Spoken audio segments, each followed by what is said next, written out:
Hi, this is Josh Kulp. This is the video for Daf Shevui, Daf Lammed Bet of Masechet Kiddushin, page 32 of Masechet Kiddushin. This daf talks about honoring one's parents, and the beginning begins with a braita that talks about honoring and fearing.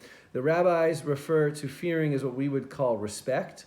You shouldn't disagree with them in public. You shouldn't sit in their place. You shouldn't stand in their place. Things that we would consider respect.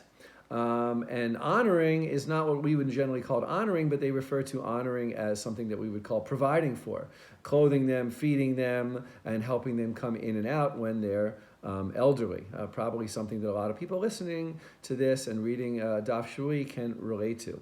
The Gemara then has a question, well, if the child is obligated to provide for the parent, where do the funds come from? Does this mean the child has to use his or her own resources to provide for the parents? Or does this mean the child has to go to the parents' resources and translate them into food, drink, clothing, etc., something help? In other words, who has to pay for this?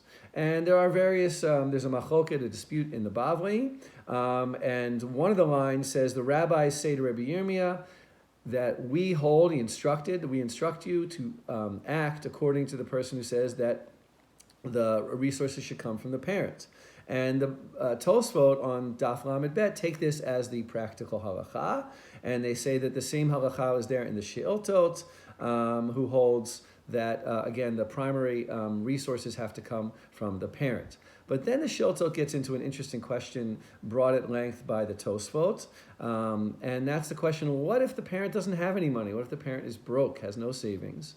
Is the child obligated to use his or her own funds to provide for the parent? And the answer is yes. And also a Tosfot by the name of Rabbeinu Yitzchak and Rabbeinu Hananel, two prominent poskim in the Middle Ages, also agree that if the parent doesn't have, the child has to provide his or her own funds.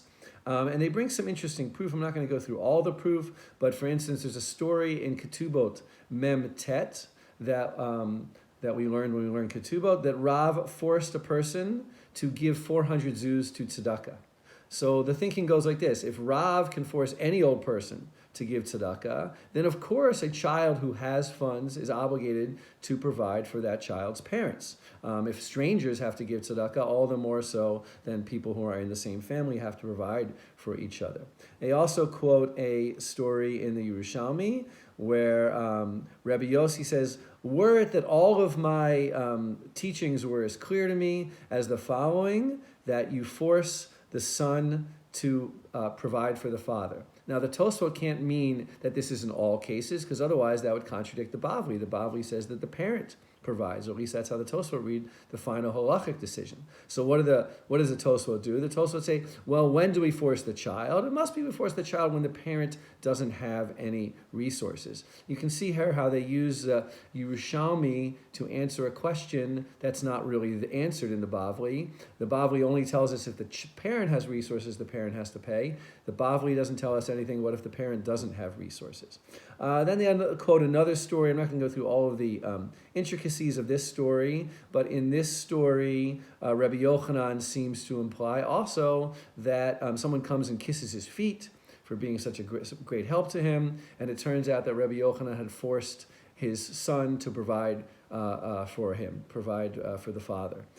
So we get all of these halachic rulings there in the Tosfot, which becomes the halacha, and I think it's a relatively important halacha for us today, that if the parent has resources, it is okay for the child to use the parent's resources to provide for the parent, but if the parent does not have resources, the child is legally obligated, according to Jewish law, to provide for the parent.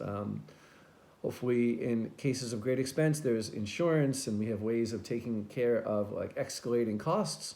But when it comes to the basic things, I think it's worthy of saying that the child has a responsibility. Indeed, as you go through these dapim, you see that according to rabbinic law, the primary direction of responsibility is from child to parent, and not from parent to child, as we usually think.